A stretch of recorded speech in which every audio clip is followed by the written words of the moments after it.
Hello mga auntie mga uncle, for today's vlog no, manglimpyo dayta sa atong atubangan o sa atong sulod. Hoy, atubangan sa balay o sa sulod sa balay. Mao na akong pasabot mga auntie mga uncle og sa dihang nagsugod na jud kog limpyo diri no. Ato sang gitak-ang ang kamote kay mora man jud atong pamahaw kamote, itlog og mag-noodles day ko karong panahon na. Mao ni akong pasabot nga atubangan guys kay naglabong na jud silang tanan. Kinahanglan na jud sa 3 man guys kay makahadlo kay basin na mga bitin bitaw dira wa ta kabantay no mapaakan jud atong kalag. Niya kay bawal mamupatay diri bitin no kay last time ko teacher pwede na ako ipatay inshallah ayo jud in taon teacher oy kay ilang pagsabot ilang pagtuo ilang mga auntie mga uncle mga igaagaw mga mama papa na sa bitin mo nang pwede ra magkamo patay pero ay ra jud kag pakita sa ilaha kay mga sabay ko na sila nimo. Anyway balik ta sa atong panglimpyo diri no, so mao na nino na hamurag hapit-hapit ang jud ta mahuman aning tapita. So gituyo na ako ni sayo sa buntag kay lami man kaini ang pagsugat nato sa adlaw bitaw no na makakuha pa tag vitamins diri.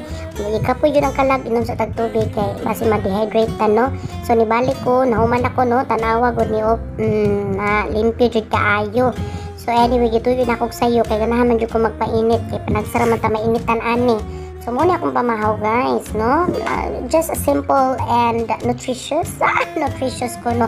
So paspasan nato nagkaon kay daghan pa kay taglimpyo nga may tabo diri napita. So nahuman na ta sa gawas no, di na puta sa sulod nagsort at pug sinina kay ako ni panghatag kinsay angayan o kinsay igo. Unya sa akong paglimpyo nakita na po nako ni ang mug nga gibilin sa akong estudyante kay ni transfer siya school nya tinakton ako sa Pilipinas no, Starbucks nga mug. So saan og gigamit kay bas mabuwak lang nya. Napakay mga baso.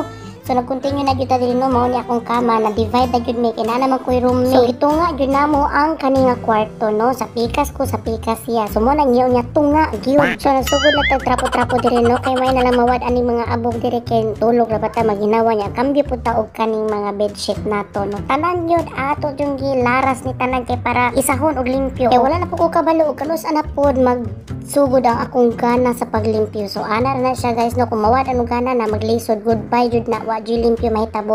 Sing ana bi ng mga babae no, gana-gana labaw na ka ng dugon na bitaw kahapit ka dugon. Karilit mo ani guys, hapit ang mo dugon tingala ka nga nabutan man ko uy pagkaugma kay gidugo si auntie. Naamot lang ha basta ingani gid ko basta dugon ko mahimo kong butan ka jud. O nya atong paniud tumais. Siya ro di ta maniwa nga ni no, grabe na jud.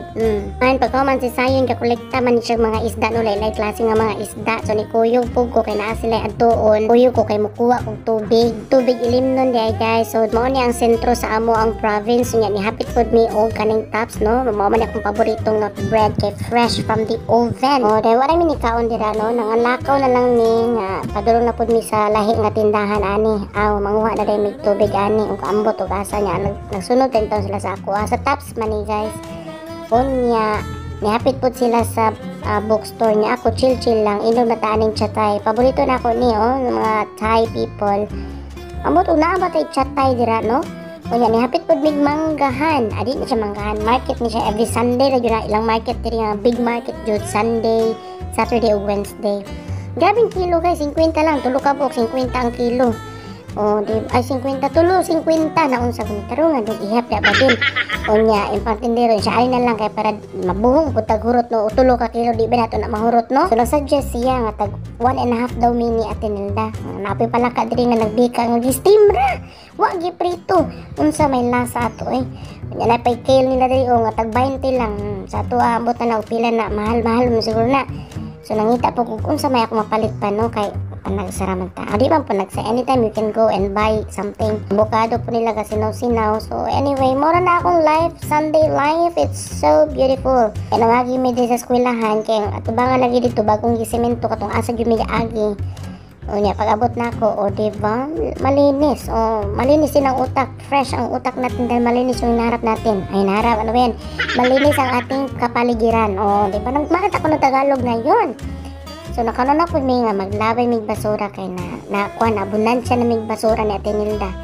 So nagmotor mi dito mi sa pikas mo na akong ginaingon guys, dili pa kaagi ang mga sakyanan no. Gikan sa amo ang gate sa bantuin nakatulog mataglaway. So naglabay sa mig basura. So bag-o na jud ni no, gisayawan dayon kay fresh good ning kuan. I mean bag-o good ni og semento ning among dalan diri sa pikas. Katong ganina ni agi mi sa eskwelahan no. Chika-chika ra gud ta diri. Nagibutangan og bato ni Dodong sulayan daw niya saka ingko na maguba man siguro yung motor ana ay lang sa sulay ay lang sa godong So niatra, so nangulit nami. So nakayon ako nga my day was really productive. Diba? O sige na, bye. Ingat.